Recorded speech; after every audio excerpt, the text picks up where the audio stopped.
Welcome to the latest edition of Leadership Actually. It's not love, it's leadership. It is.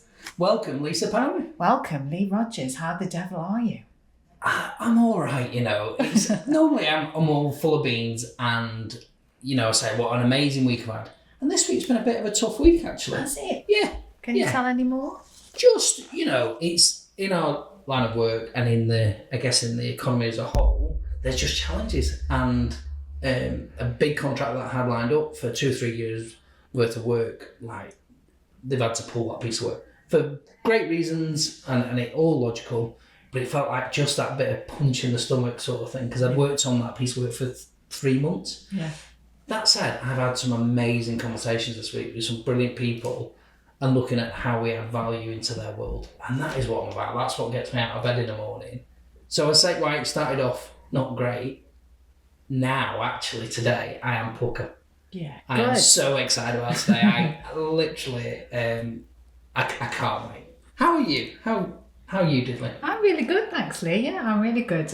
Lots of good, exciting stuff going on at work and coming up with new ways of working and lots of collaborations, which I love.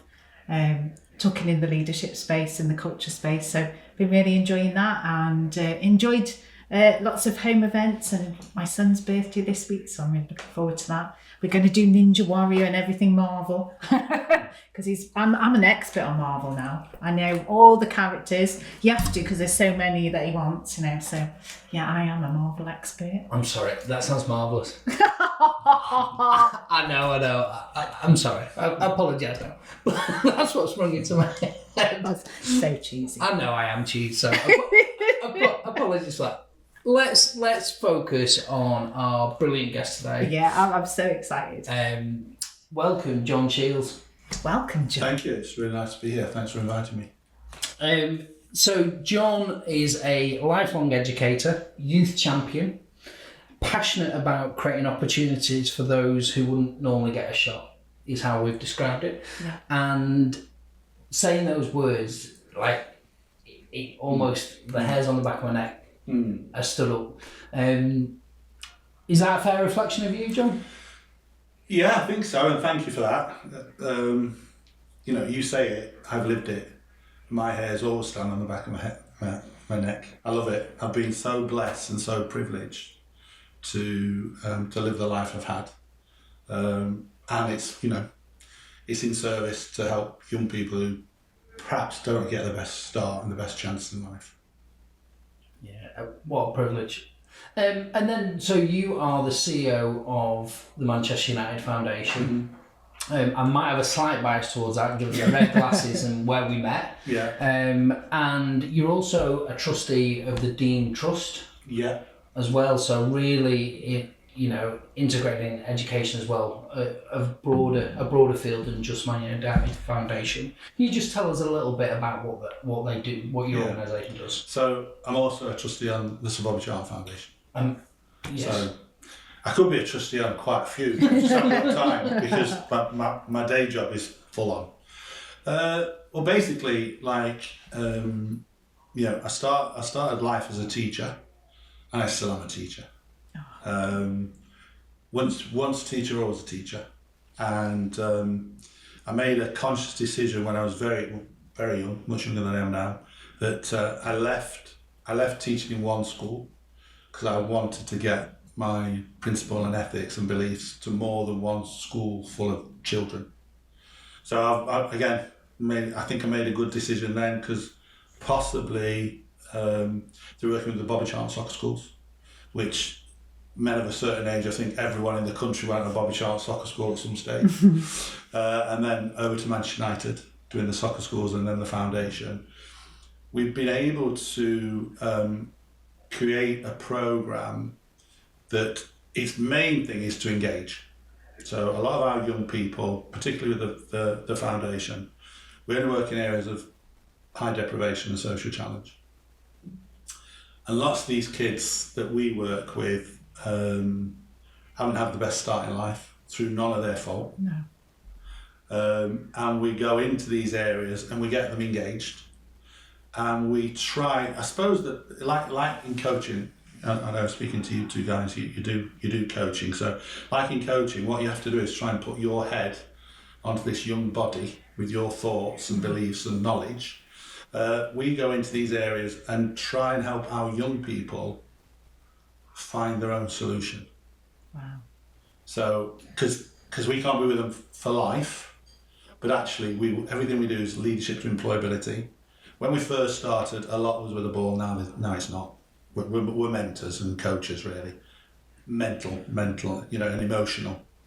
So we go in and, our honest belief is in every child there's a diamond. But sometimes you have to dig deeper to find that diamond. It's not always on the surface. Mm-hmm. You have to dig deep. That takes time, takes patience, takes love, takes caring, takes nurturing, takes mentoring. And it's a powerful and privileged position, but it's one with great responsibility.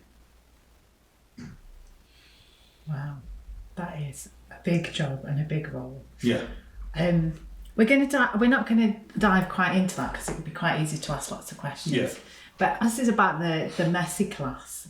So you do an amazing job with those children. Was there any stories that come to mind where you were doing what you do and it didn't quite land, or it didn't get there as you wanted to do, and it felt a bit messy and you learnt a few lessons? Is there anything that comes to mind? There's lots of things that come to mind, but I'm an educator, so I believe in the power of learning. Yes. So it's not that it's messy, it's that you can get better. You can learn from it. Yeah, absolutely. So, working with these kids on a day-to-day basis, and we actually, we encourage people to take risks, our staff. Yeah. Knowing that they've got a backup, because I think we have a full-time staff of about 110 people. Wow. Within the foundation, about 150 casuals. So that's thousands and thousands and thousands of hours and thousands and thousands of mistakes that we've had to find out and come from. Yeah. So we encourage when new people come, we induct them, and part of the conversation with me is we don't want you ever to go home stressed, but we do want you to push the envelope and go as far as you can, as hard as you can. Yeah. But if things don't quite work out, tell us early. And between us, the answer's not always with the manager or the leader. It's in the body of the workforce. Yes. So between us, we've probably made the same mistake. But you've gone home stressed to it. And it's a lot easier when there's no moss on the gathering ball. Yeah, absolutely. So come, open environment, come and tell us if there's an area for development, not if you've made a mistake, if there's an area for development, come and tell us. We'll help you get through it. And I absolutely love that. And I guess lots of organisations are talking about that, and the well-being and mental well-being of their people. Has that always been an ethos or a way of working for you, or is it something that evolved? It's always been, I think that's why I went into teaching. Yeah. Because I've always wanted to help people. I've always wanted to get people to the best possible space they can be in. And there's a saying I use now regularly, because like you say, a lot of people talk about it. Yeah. And I say, one of the most famous sayings in literature is to be or not to be. Mm. Actually, I think now, for the 21st century, is to do or not to do. Mm. If not now, when? If not you, who? So we're very much an action-based company. We do things. Yes. Too many people talk about what they do. They don't get anything done. Yeah. So I'm a doing person. We do. There's some if we make a mistake, we'll learn from it. Yeah. There's some sound bites here, honestly. I'm already clipping them up in my head there, John. You literature for the 21st century. But it frustrates me when there's so many issues out there that, listen, if you talk too much about it and don't do it, you talk yourself out of it. And the problem's still there. Yeah. So you risk a little bit here and there, a calculated risk. Yeah. And you go on it, and that's when you change. Like, big key word at the moment, isn't it? In everything is resilience. Yeah, it is. Well, no one trains in resilience, because as soon as it gets risky, we stop. Yeah.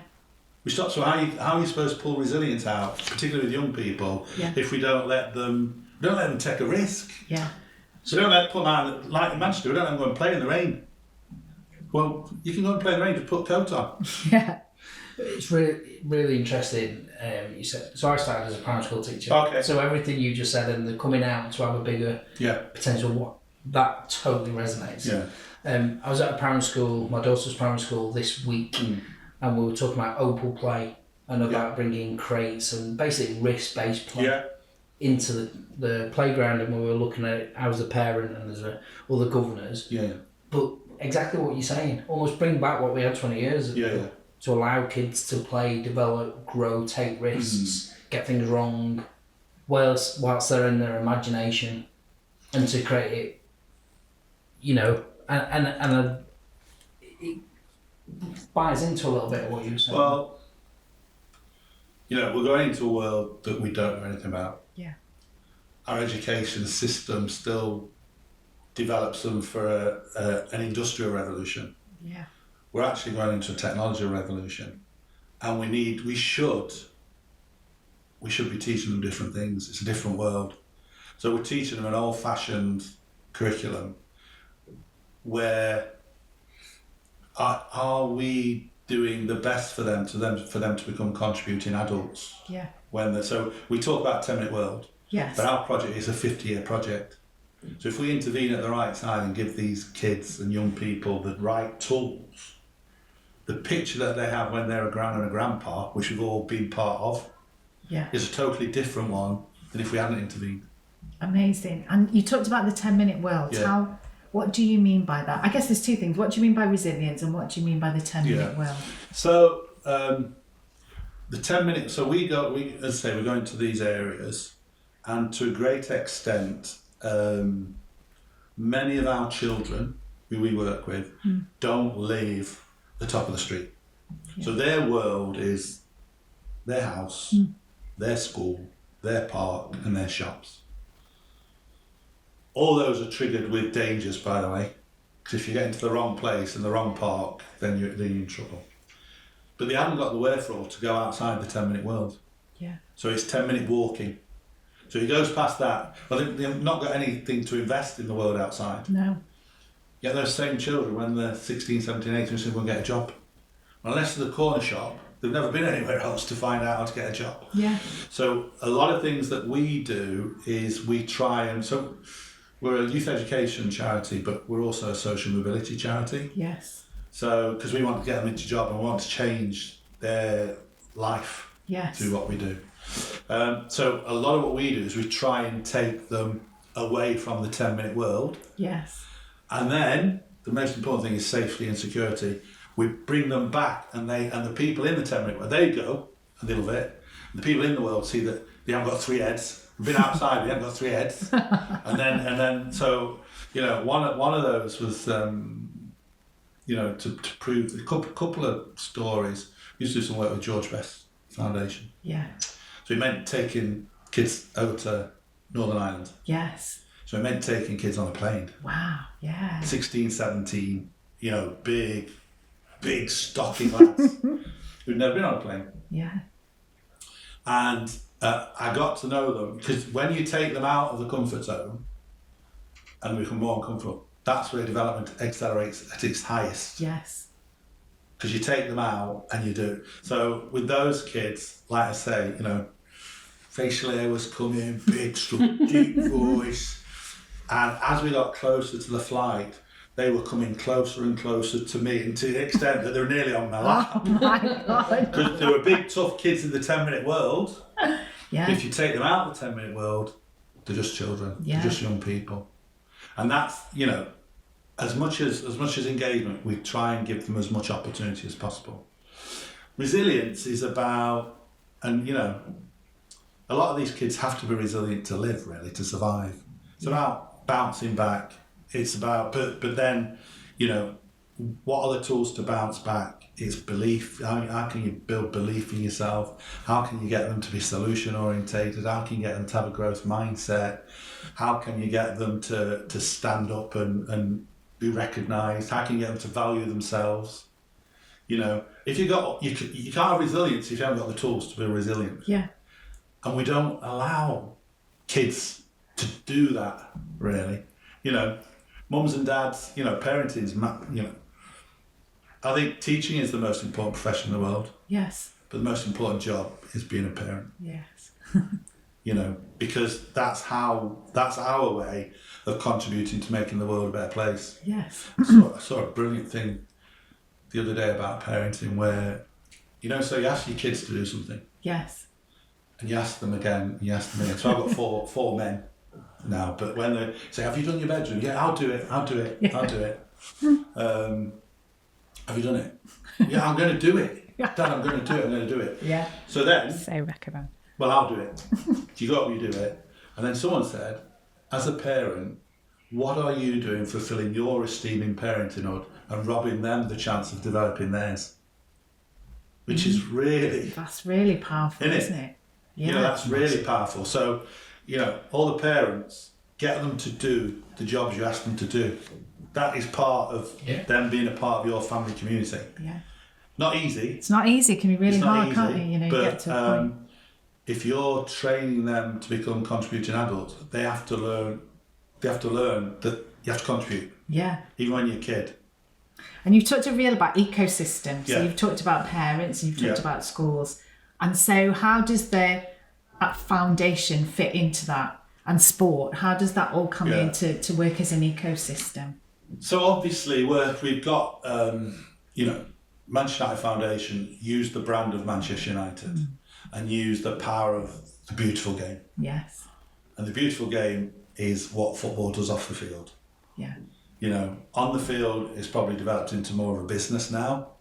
And so, you know, and again, to the point about how school is going, and even sport, because so 99.999% of any sport is developmental. Yes.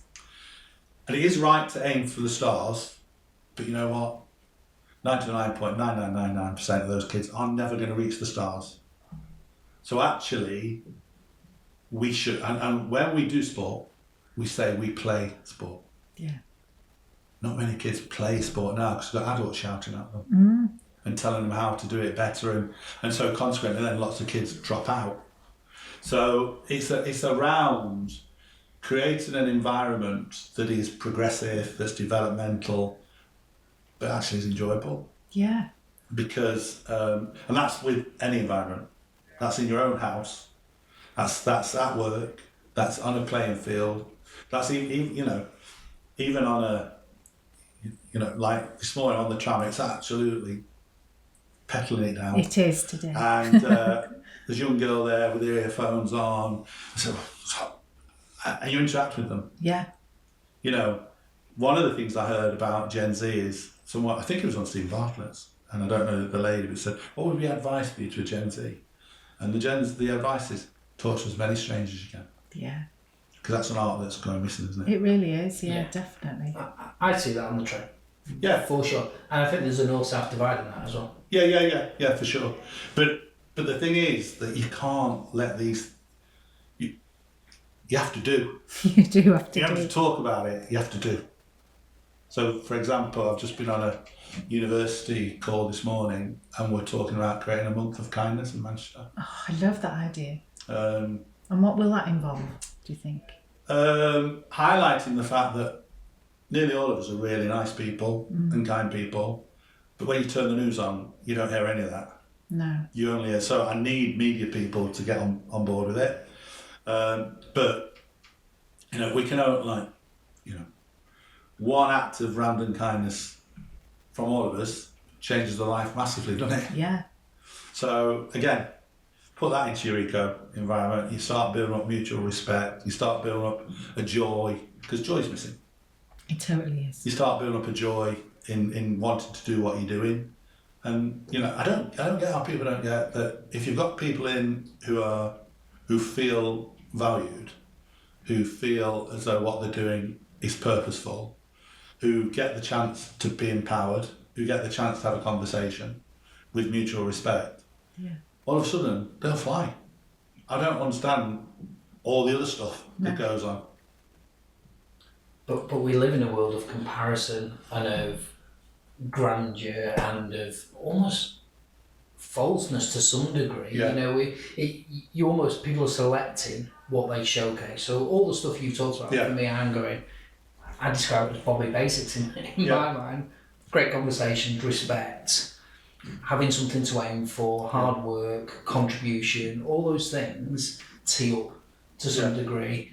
And I think we're at a real tipping point, actually, for society as a whole to go, how do we enable, progress to happen, because that's going to happen in the technological era. It does. Yeah. But how do we bring everyone along with that? People have to have ownership. People have to have responsibility. People have to be encouraged to be innovative and creative. And then we need to capture it. And in leadership, so it takes a long time, but we manage from catching people being good. Nice. I like that. We catch them being good. And I love it now because I've been doing it forever. But now I see people of influence doing it as well. Yeah. So it's not, there aren't any egos. It's about recognising, registering, and letting the world know that this person's just done good here. Yeah. Because guess what? You wake up the next day and think, oh, what I'm going to do. It's like when we speak to young kids who've been off the rails. Yeah. And then we go in and we work with them, and they'll walk across, and I'll go, what days do you like best? Do you like the ones where you've been told off? Or do you like the ones where you're getting rewards on you? Oh, I like this one. Someone's choice then, isn't it, mate? Yeah, absolutely. You've got to start making choice for your own life.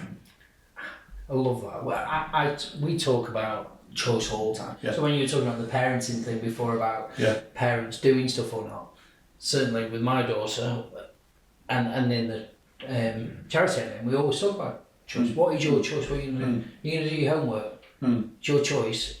And if you don't want to do your homework, just tell me you don't want to do your homework. Are you going to tell the teacher tomorrow? What are you going to say to the teacher tomorrow? Yeah. And as soon as it's said, the choice, she has a choice, but she decides then, I'll do my homework. Yeah. Right, and that's you developing your daughter or son into making adult decisions. So I love it because I'll go to colleges and universities and say, that's it, you're an adult now. Oh. And I said, I've got 4 boys, and they regularly come to me and say, hey Dad, this adult stuff's not all it's crap. Can I change my mind? And all those arguments you've had with your mum and dad about decision making, and it is your prerogative because you're young, so you know everything. When I was young, I knew everything. Yeah. And now I'm older, I know very little about anything, really. But that's you being young. Yeah. And it's all about how can you work towards giving yourself as many choices as possible. To the extent, in terms of resilience, in terms of, I said to my boys, you've got until you're 30 to find out what you don't want to do. Love that perspective. So go and try as many things as you want. Like, it's only the system that says you've got to go to university at 18. Of course it is. It's only the system that says you've got to do this, and this. When I was younger, it was like I was wagging it going to teacher training college. My mum and dad said, what are you doing, mate? You need to be working here. I said, I am working. The same thing. I am working. And then if at 21, if I wanted a gap year at 21, I don't think so. Yeah. You get what are you doing? Money in the pot. Yeah, for sure. So, yeah.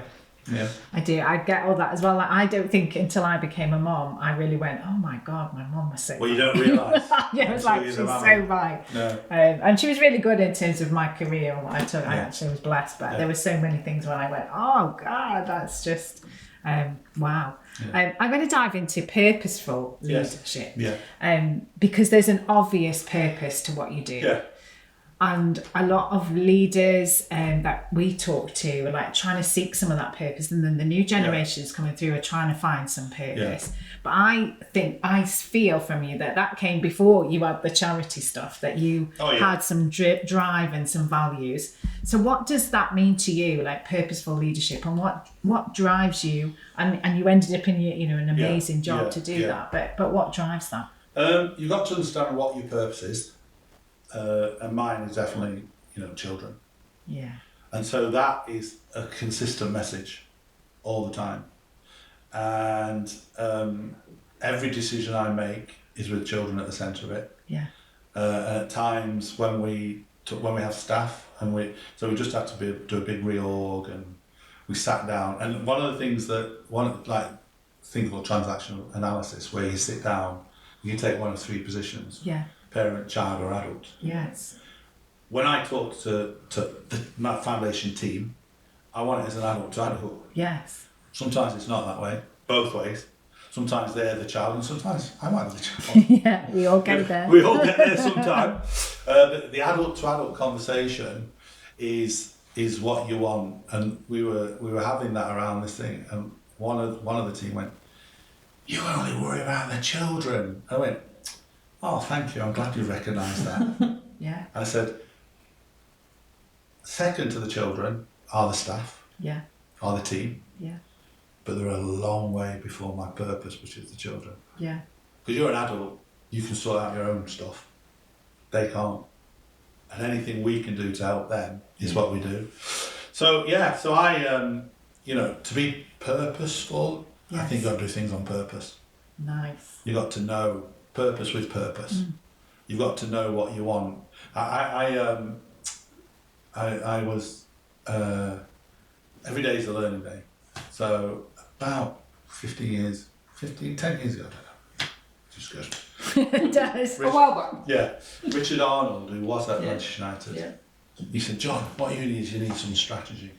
And in my mind I thought, "No, I don't, Richard. It'll tie me down." Yeah. But actually, when I went to the strategic course, it was good. It was really good advice from him. Because what it does, it doesn't tie you down. It means you can focus on where you want to get. So if we look at an air flight, if we didn't have the computer, so if we're flying today, no weather, if we're flying to Liverpool, we might end up in Newcastle because of the wind. Terrifying. But the computer brings you back online. Yeah. So the computer is the strategy of the air, because you need to get from A to B. Yes. So the fact that we create, regularly view, update, look at the strategy means that we don't veer off from trying to do too much. Yes. People tend to try and do too much rather than be focused on one thing. So, purpose on purpose. When did children become the thing? When did you realise that that's what I wanted to do? When I was about 11. Really?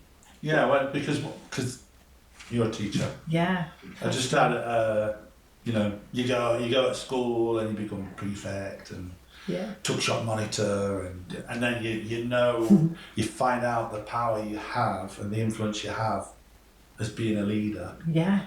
And then you just receive the feedback. So I was lucky. A couple of years ago, I got awarded an MBE, which is lovely. Amazing, congratulations. But what it did was, it made me realise that I am the product of about 2,000 people. 2,000 people have helped me get to where I am. Wow. If you think about it, you start thinking about your life, and you start thinking about it, it's like Chinese meal, I have a bit of that, a bit of this, a bit of that, that. And all of a sudden it soon mounts up. Yes. Like if you think about your neighbours, they in our age, they taught you how to behave. Yes. If you kick the ball over the hedge, sometimes you didn't get back. So actually it helped you with your passing because you kept it on the floor. Well, my neighbours, I'm forever throwing the ball back over. I'm like, just get it lower. You need to look at it. But they're the indirectly or directly, your teachers. Wow, I was so blessed with the teachers. I loved them to pieces. Yeah. And then my friends and my family. And if you mount it up, There's absolutely, and there's such wisdom in some of these kids who come and they'll just say something. You think, how do you think about it like that? That's amazing.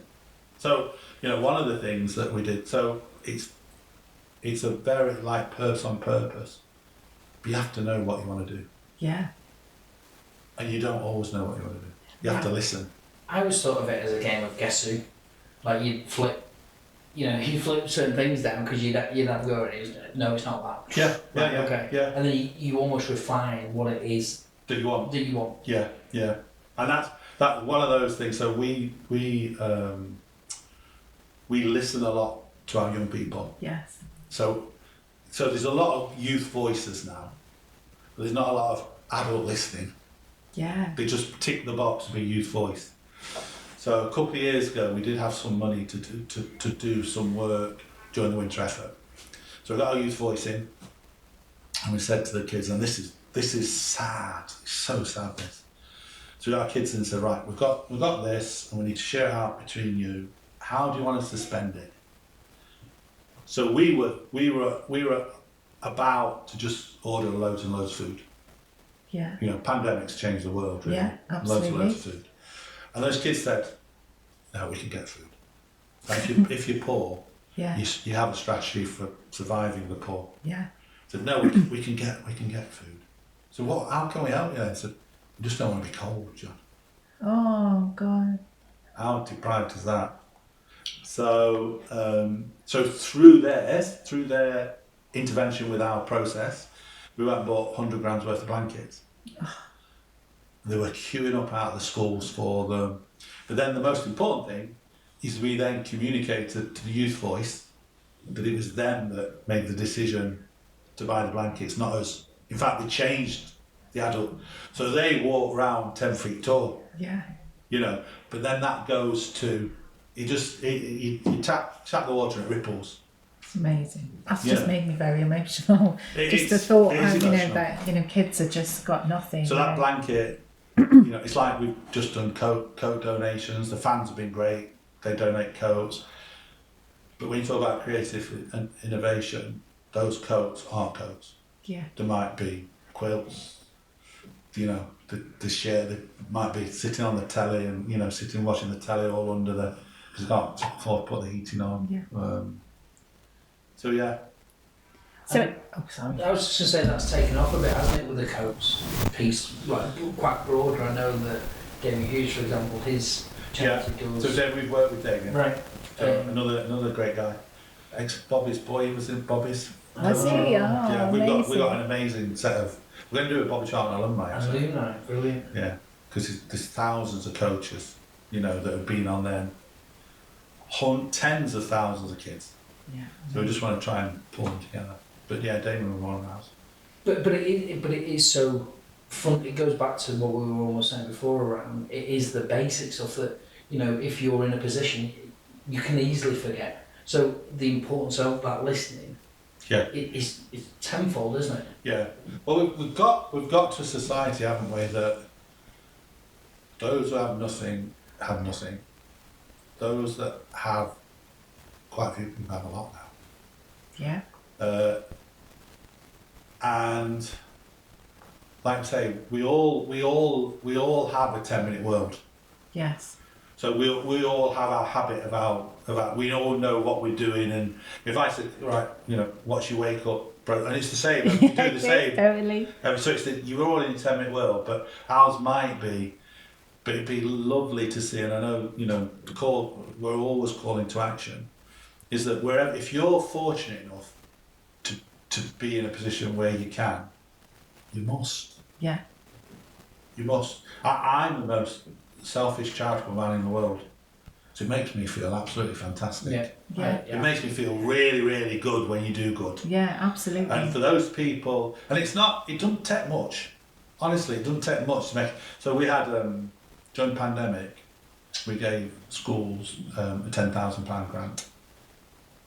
One of our schools, Brentwood, over at in Trafford, was a special school. Yes. And it was a special school and college. And one of the girls, which was an older Down syndrome student, yes, her mum was her carer. And during the period, what Brent would decide to do was to ask the kids what they wanted, and then they'd buy it and they'd send it out so they could do work at home. Yeah. So this girl liked arts and crafts. So she got awarded a pack of paper plates and some sticky back plastic and Lovely. a quid. Yeah. And the older mum said, you doing that meant that I could have COVID without being mithered by it. Oh. For £1. For £1. It's nothing, is it? Well, that's what I'm saying. And people say, well, I haven't got any money. Well, you have, mate. I can hear some jingling, so you have. Yeah. Just throw it in, throw it in, help. If you can help. Yeah, and start it young as well, start the children thinking about it. And not, if they can as well. Yeah. And their pocket money and those sort of things is really important. Well, that's part of general education of Christmas is coming up. And for a lot of people who have, those toys will never be used. No. And then 2 miles away, apparently, like Wythenshawe Hospital, okay? If you go in the front of Wythenshawe Hospital as opposed to coming out the back, if you come out the back, you have a 10-year longer life expectancy. If you go into Hale, yes, you live 10 years longer than if you come from Wythenshawe. Wow. So if you go in through the front and then you come out the back, and that's social. It is absolutely social. And it's clear that your passion, it's clear that you are really purposeful, but you talk about having a really strong 100+ team that work for you. How do you create that ethos as a leader for that team? Yeah. So what are the principles that they work by and live by, which allows you to grow and be such a fantastic foundation? So it's their foundation. Yeah. I lead when I have to lead. Yeah. But actually I'm part of the team and they're part of the team. So I say I'm the most accountable person there. I'm supposed to be the boss. Yeah. But actually I'm the most accountable to that person. Yeah. So I'm accountable to them. And, in office hours I'm theirs. The door's always open. Yeah. Always, I will always try and communicate regularly and often, but will always include my telephone number for anyone and always include the invite to come and see me. Yeah. But then that filters down. Yeah. So we're all on the same track. It's just I happen to be in a position that if it's not working, I have to manage it. Yes. But actually, the best leaders are those that can walk away and it's going to get done. Because you've communicated the same purpose, the same passion. I hope, personally, I think leaders should lead by example. Yes. So, most of the jobs in that, what we do, I could go and do. And I think I could do to a high standard. Yes. The ones I can't, I get the best people. So without any shadow, the foundation is all about its staff. And they do know that we'll only be judged by our worst member of staff, not our best.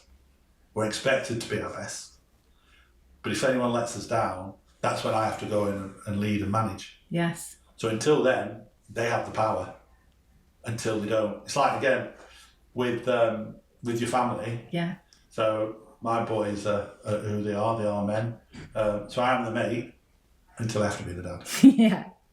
And then when I have to be the dad, I'm the dad. Yeah, I love that. It's Do you know what I mean? And we want to build, even in work, as opposed to, want to build a relationship. And again, I use this with my family, where it's not strata, it's not levels. It's mutually, how can I do my best I can so as not to disappoint this person? Yeah, we're accountable to each other. I will go to my boys, boy, you disappoint me today, Chad. That's boom! Yeah, boom! Dad. So there's no, you disappoint me today, mate. And then they don't want to disappoint you, they don't. No. But that takes years and years and years. Of course. So when you've got those kids and they, if you're one of our school partner officers and they're sent to you, what have you done, mate? Yeah. I don't know, it was them, no, mate, it was like you're here, they're not. You disappoint me. Oh. But that takes, so when we go in, everything takes time. Yeah. And to your point earlier, people want things, they want achievement, they want instant gratification. Yeah. Anything of value takes time. And, when I go and talk to potential partners, I think they're quite shocked because they say, well, I haven't got any resources now. I said, that's okay. We're not going anywhere. The problem's not going anywhere. Mm-hmm. When you haven't got resource, let's talk again. Yeah. And they do come back because they know we've got answers. Yeah, and I'm in those conversations at the moment. Yeah. Actually, Lisa, you introduced me to someone, and we're looking at that principle that how do we almost rebate the system so it's more sustainable and more, I guess, organisation is recognising that they have got a part to play in this continuously because they want future skills that you talked about in terms of the Industrial Revolution, where if you leave kids behind and you only invest in them and if you've profited to X amount, well, the system doesn't work because you've left all this talent that is untapped potential, and the development areas you're talking about, they don't get to that because they're in survival mode and flight mode and potentially wrong paths. Yeah, which we talked about. Commerce. Again, it takes a lot to survive in commerce. Yeah. But when we were growing, so people talk about health and well-being and how, it's really important. Workplace, it's really important that, well, it's not as important when I grew up that most of the big workplaces had a sports and social club with the unbelievable sporting facilities you could go and play on. Yeah. And as a kid, you went to their Christmas party, which was amazing. Because your dad put £1 in the pot every... all those are gone. They are. So, and I do think, sadly, that, state support is narrowing and lessening. So, as I say, either individuals, philanthropics, or through companies, they have to help their communities. They're bridging the gap, and I will always say you need to help children. Yeah. Because actually children no, you don't need to help children. You need to plan for tomorrow. Yeah. And to do that, you need to help children. Because if you don't help children, there is no tomorrow. No, absolutely not. And that's absolutely the essence of this thinking and this kind of... Matt, we're working on it, but is that... Great. But it takes time. It takes time. Of course it does. It takes time. Like we would only sort of go into a school for a partnership of a minimum of 3 years. Yeah. I can remember, so when we started the foundation in 2008, and a guy called Ian Gregory at Wythenshawe Housing Trust, I went to him and said, we're going to do this event in Wythenshawe. I need funding for 3 years. He went, he had different language to this. 3 years, mate. He said, it's just been a financial crash. He said, listen, and he knew, he got it. So if we don't establish ourselves in the community, then it ain't going to work. Give us a chance to do it, it'll work. Because as well as the children in the community, you've also got village elders that you've got to look after. Yeah. So the world is made up of little villages, and in those villages there are elders that can either make or break coming into their place. Yeah. So you have to make adult relationships as well as the children. But it takes time. Yeah. It takes time. Relationships take time. Absolutely. You've been going now for 17 years. I just calculate that. Yeah. That's what I was thinking about. But I'm doing this a lot longer. Yeah. So you've seen these kids grow from boys to men and girls to women. Yeah. Has it made a difference? And are you proud of some of those stories? What have these kids gone on to do that makes you proud? It's made you use. So our principle is: can we have a tracksuit presence in the lives of these children from 5 to 21? Yeah. So our program is: we have a primary school offer, we have a secondary school offer, we have a community offer, and then we have a BTEC, and then we have our own degree. So ideally, so and I say a tracksuit presence rather than a person. Yes. Because you want the same values in each tracksuit that goes out there. It's really important. So our recruitment mechanism, and if you can get over, is two things. So technically, they have to be at a level. So most people have a degree. Yes. Whatever that means now. Yeah. But I will say to our recruiters, to the people who recruit, who tend to be the managers of the departments, thoroughly decent human being. Yeah. Who loves working with children. Everything else we can teach. So they go in with that principle every day, Yeah. and that's what the kids feel. Oh, that's amazing. You know, and you know, it's tough. It's tough for these, but they've got that purpose. Yeah. And the next day they go, they dust themselves off and go again. Yeah, it's always back to that purpose. Always isn't back it? to the purpose. Well, I'm thinking from a leadership perspective for a second. What piece of advice would you give a leader out there? You talked about a lot of your values, but have you got any nuggets that you would prioritise for a leader that is out there and is either struggling or just setting out? Probably. Well, if you're just setting out, it's a journey. It is. You ain't, like we talked about instant gratification. Like every day is a learning day. I'm learning something every day, really. And it is learning. Read, listen to things, pick things up, be open-minded, be curious. Like at my age, it's easy to say, but actually, the best leaders are those that can keep themselves the youngest, the longest. Yeah, absolutely. So keep yourself young and curious and want to be better, rather than close mind and think, well, you are the best. Once you think you're the best, time to pull the lid over. Yeah. You're done. Yeah. And there is a biological saying that you're either growing or dying. You don't know either. So if you're not growing, you're dying. So if you're not learning, you missed a day. Yeah. You know, I suppose I think the difference between good and great leadership is good leaders say they care, great leaders demonstrate they care. Absolutely. So they know beyond their team member and they demonstrate it. So one of the things we have is family comes first. Whatever. If anything's happening, you go. We'll cover. Just phone in, let us know, we'll cover. Family first. Yeah. You know. And you get the family and, you know, that's the most important thing. We can't be a charity with children and then not give our staff the opportunity to take that. And then, you know what, and again, you show that mutual respect, you'll get it back. You will. 10 They'll times. come back in big folds, won't they? That is amazing. Yeah. And I guess we get asked a lot Yeah. around the future of leadership. And you talk about going into this technological revolution. Easy for me to say. One teeth. Maybe I'm not ready for it. I don't know. But what do you think, as leaders coming through, what sort of skills do they need to be developing that might be different, or maybe they're not? Well, you manage two things. You manage process, which means you've got to get the technical stuff right. So you've got to embrace the change. You can't sit there and, you know, I'm saying that, and then, you know, every minute. So Janet, who works with me, and something tells her, Jano, I need you in here, mate. and she's sitting behind because I have an office. I said, Jano, I need you in here.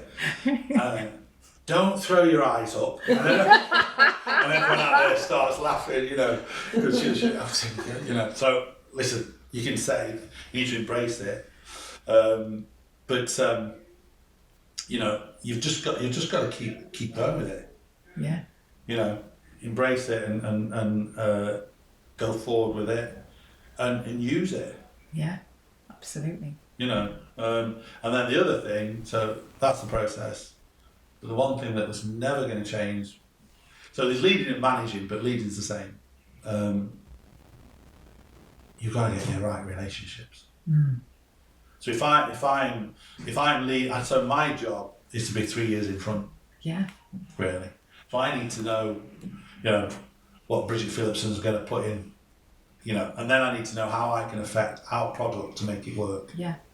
You know, but all that again is learned. Every day is a new day, particularly in education, or particularly anything. If you want to be on top of your game, you need to know where the game's going, which is your question. Yeah. And if you don't know it and adapt and flexible and be curious around it and learning it, all of a sudden you're out of date. Yeah, can't hide under the covers. You're out of date. Well, it's saying you grow or you die. Yeah.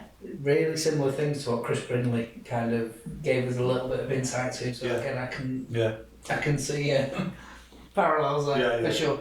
I think it's absolutely right, because you are stood still or going backwards if you're not Yeah. going forwards. And it's so rapid, isn't it? Yeah, Like it's the fast, rate feels a lot for people to absorb. It's very fast because I think I once, about 15 years ago, Vodafone were a sponsor of the clubs. They were.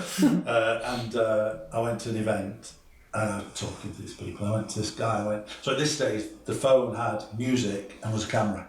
Oh yeah. Right. So, Simple. So, but no, it wasn't because before it was going to a phone box and phoning. I do remember those days yeah, too. So a phone and music on your handheld thing was very advanced. So I'm trying to back myself up.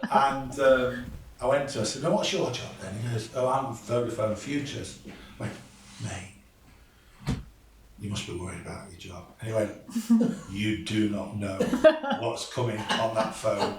Because obviously the techno people are well in advance. Yeah. And then they drip it in. Yeah, of course they So do. iPhone 17, iPhone 18, iPhone 9. So they're on, in the warehouse, they're on iPhone 27. Yeah, I bet. Or Musk is doing his bit. So they're well in it.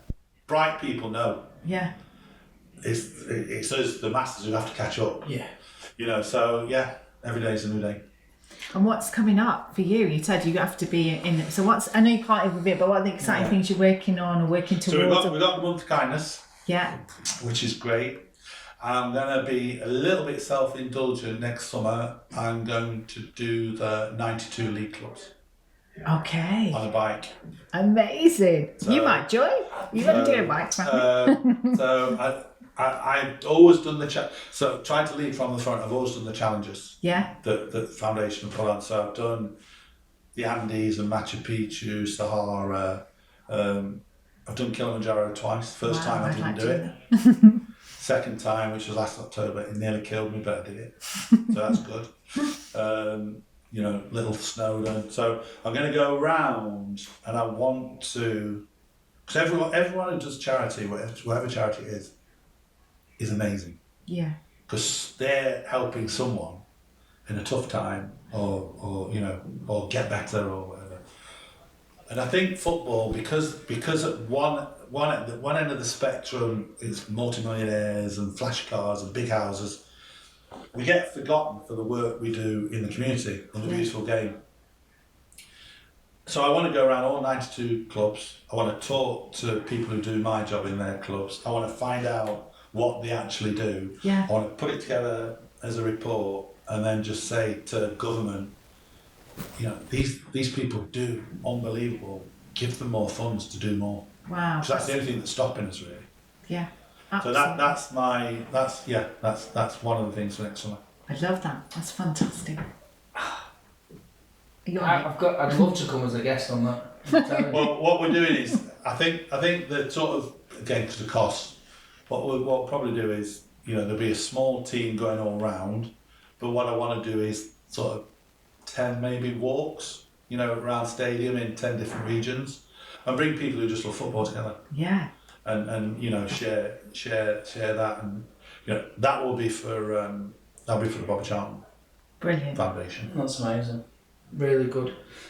We could speak all day. I am in total awe of you. I've been the quietest I think I've ever been in any of these interviews because I've absorbed it, and everything that you do, I think I'm that little kid that has almost gone through one of those processes.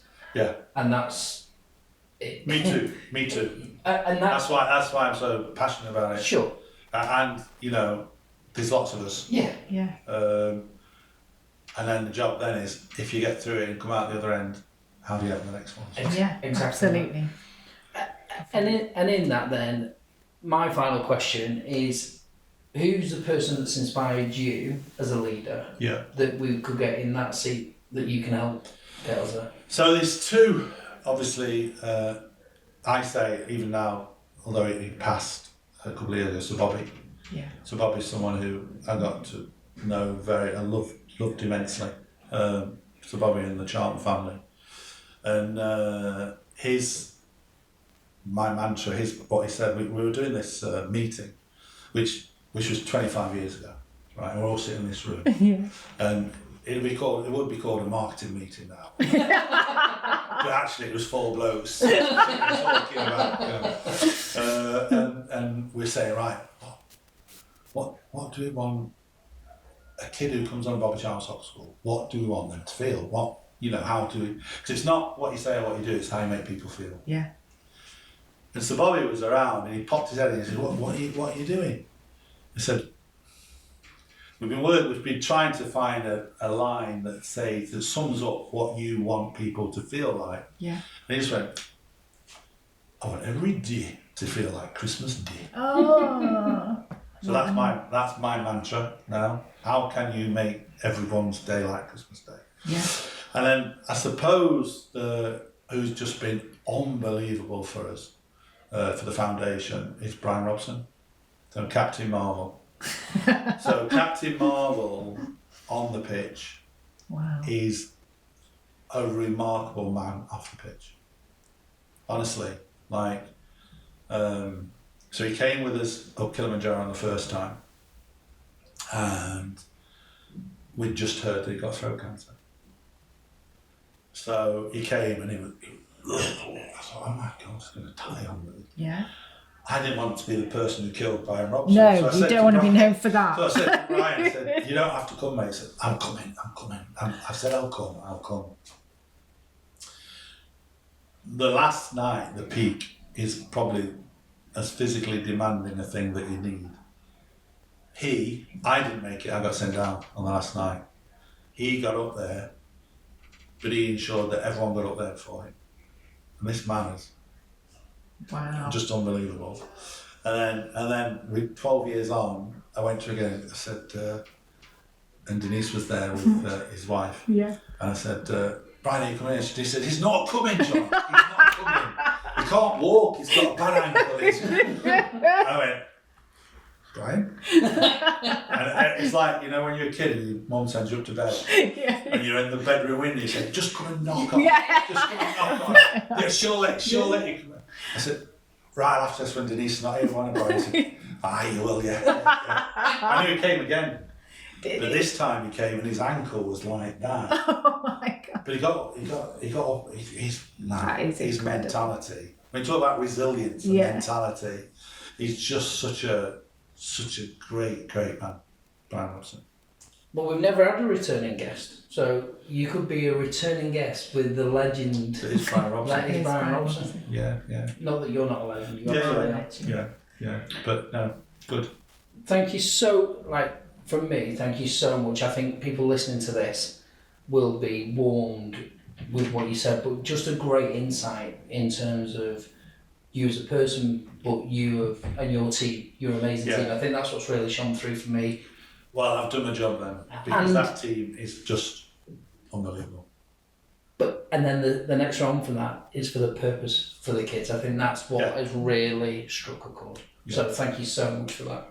On top of that though, John, we haven't met before and I just feel like we've been talking to an old friend. You're really warm and kind and lovely man. You can see it's really genuine. And it's just been an absolute pleasure. I forgot the microphone was there and I never looked at me, but to be fair, it was all really genuine and heartfelt. And that really pulls in there. So thank you so much. I really enjoyed talking to you. Thank you for giving me the platform. And I hope people listening, the call to action is go and do your own little bit, really. If we all do a little bit, then the world will be better. Yeah, absolutely. That's for everybody. Yeah. Thank you. Cheers. Cheers. Thank you very much. Thank you.